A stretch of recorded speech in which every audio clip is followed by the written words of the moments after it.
The slap echoed through the sleek cabin of a private jet. Flight attendant Sarah Jensen's hand struck businesswoman Elena Vance across the face, tearing her boarding pass and ordering security to remove her. Passengers gasped, phones shot up, and whispers hissed through the opulent space. Fraud. Liar. She doesn't belong here. The voices muttered as the humiliation spread online in real time. But what no one on that plane knew was that Elena didn't just have a seat. She owned the aircraft they were standing on. The sharp cracks still hung in the air as Elena steadied herself, her cheek burning red. Sarah's grin was vicious, her nails curling around the shredded paper like a victory flag. The scattered pieces fluttered down the aisle, white against the deep navy carpet. Gasps multiplied. A suited man muttered, "These people always try to cheat their way up front." Another passenger snorted, "She should be grateful she's even on board." Laughter followed like a cruel chorus. Phones rose higher, angling to capture her shame. Sarah smoothed her pressed uniform and barked, "Security." Two officers in Navy windbreakers stomped up the jet bridge, hands already brushing their cuffs. "Step aside, ma'am," one ordered. His tone was sharp, rehearsed. Elena lifted her chin, blazer immaculate, voice calm despite the sting. "This is my seat. 2A paid in full." Sarah sneered. "Your kind never pays for this section. Either get to the back where you belong or off this plane." Her words sliced through the cabin like ice. A ripple of ugly chuckles followed. The man with the laptop leaned forward. Always a scene when they can't afford the ticket. Now the whole flight's delayed. A teenager shouted, "This is live. Watch this lady get dragged out." The cockpit door opened with a snap. Captain Richard Davies emerged, frowned deep, authority draped on his shoulders like a mantle. "What's going on?" "Impersonator," Sarah declared. "Ticket's fake. She hit me." "Lies," Elena said evenly. Davies's lip curled. "I don't have time for this." "Officers, remove her." The officers closed in. One's hand brushed her wrist. That was when her leather briefcase slipped, spilling its contents across the aisle. Sleek black folders burst open. Each bore silver lettering. Zenith Global Holdings, confidential. Phones zoomed in. Sarah kicked one folder away with disdain. Stage props. She thinks she's clever. But the cameras kept recording. Viewers doubled, tripled. 10,000. 20. 40.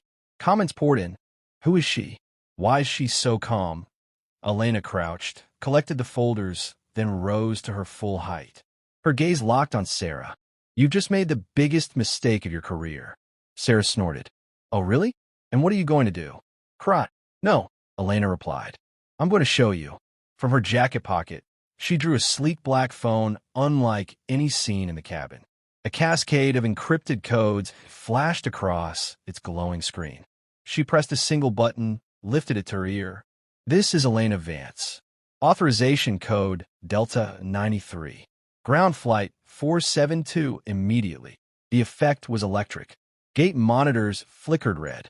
A digital chime rang through the cabin speakers. The boarding display outside the jet turned bold crimson. "Flight 472. Executive hold." "What the hell?"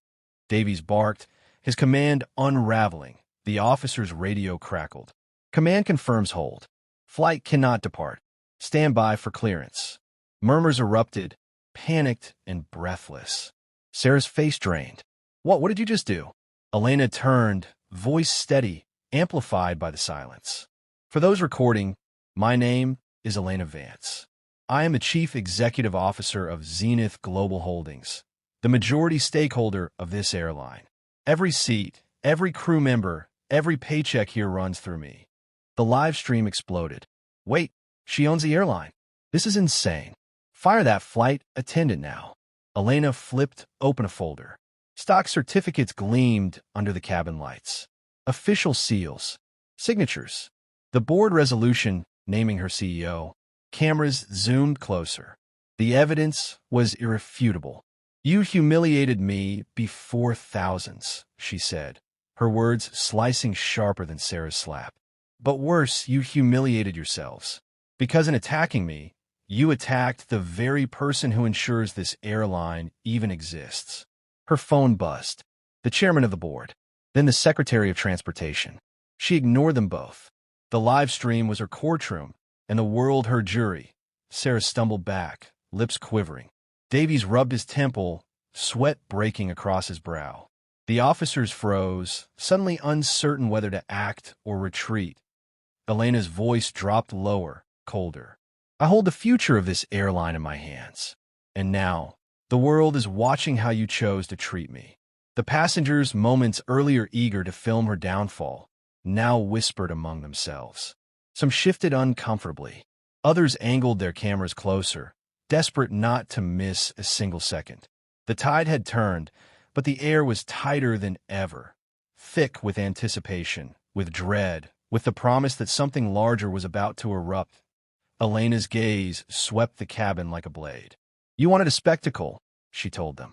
Now you've got one. The captain opened his mouth, but no sound came. The monitors at the gate blinked again, flickering into static. The officer's radio hissed with an incoming transmission, garbled but urgent.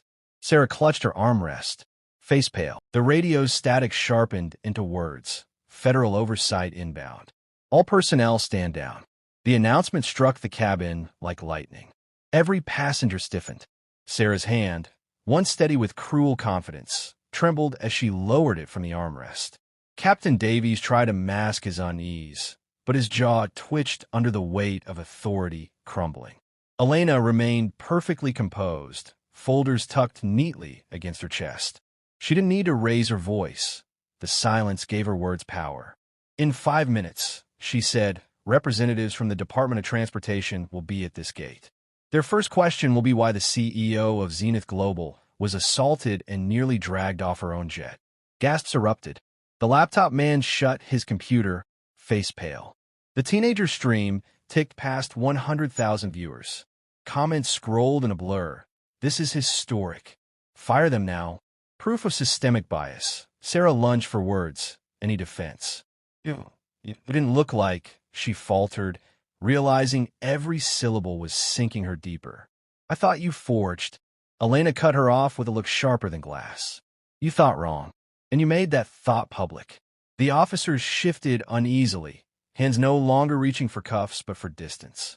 Captain Davies' authority evaporated as he stammered. We can resolve this privately, Ms. Vance. Elena stepped closer, her presence filling the narrow aisle like a storm. No, this is not private anymore. You try to parade my humiliation in front of strangers. Now you'll endure accountability in front of the world. The cabin doors hissed. A cluster of officials in black suits stepped aboard, badges gleaming. The lead inspector scanned the tense faces, then stopped at Elena. He inclined his head. Ms. Vance, we've been briefed. Please remain seated. We'll handle this. But Elena shook her head. No need. The evidence is already live. My shareholders, my employees, the public, every one of them knows exactly what happened here. She turned towards Sarah, whose face was drained of color. Your career ends today. Captain, so does your command. Davies' lips parted, but nothing came. Phones captured every flicker of his disgrace.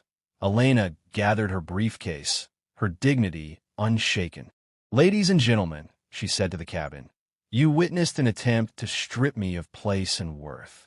Instead, you've seen the truth. Power does not change who I am. It only reveals who they are. The inspector signaled. Sarah and Davies were escorted out, their protest drowned beneath the buzz of recording phones.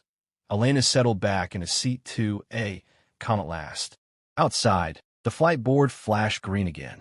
The world had already chosen its verdict.